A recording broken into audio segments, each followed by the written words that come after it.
So Duncan, you seem to be in a very privileged position. What's it like working on the McLaren F1 road car? Oh, it's a great privilege as the cars are so beautifully designed and made.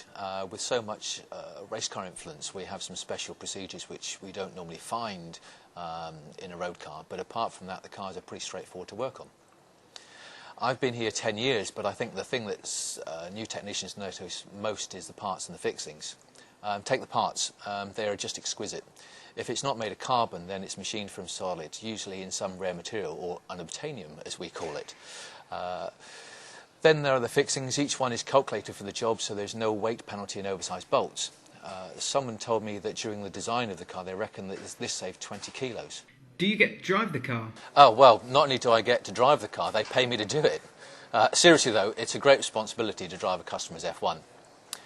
We need to do this as part of our procedures as we sign off every car to a fixed 6-page road test procedure every time it comes to our workshop. This actually checks every system on the car and makes sure that it's okay to return to the owner. Before you're allowed to drive the F1, you have to do a 2-day driving course. The first day sharpens up your road driving skills using the same training that the police use, and then on the second day you get to know the F1 on a private proving ground. There are very few people in McLaren who are authorised to drive the cars, and I'm one of them. So there are very few people that can drive them, but does that mean you get to meet very famous people? Well, everybody assumes that most of our owners are film stars or pop legends, but the reality is that is very different. I get to meet many owners, both here at McLaren and in their own homes if we're sent to look at their car. McLaren are really good at allowing us technicians to work with the owners, and it's part of the basic customer care philosophy. Why not let the man who works on your car explain what we've done? And that brings me nicely to the next question. Do you get to travel the world with the McLaren F1? Well, guilty again, I'm afraid. It sounds very romantic, but usually it's just hard work.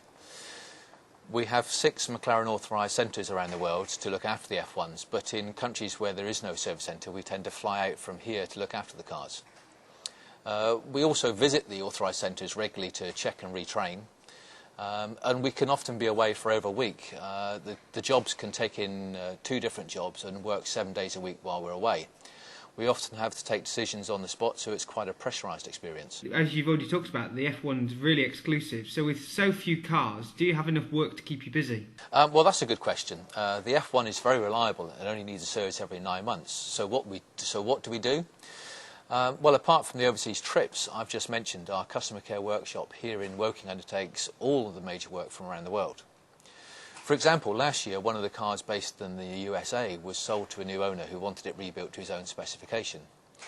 This involved a complete strip down, repaint to the exact shade chosen by the customer, complete retrim, plus quite a few other changes that he wanted.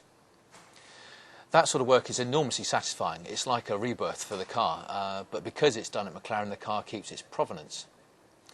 That sort of job takes 2 to 3 months, and we usually have at least one of these every year. And that's one of the great things about working here. We do everything from a complete rebuild to taking a car for its MOT. There's so much variation. All I can say is that I've been flat out all the time I've been here.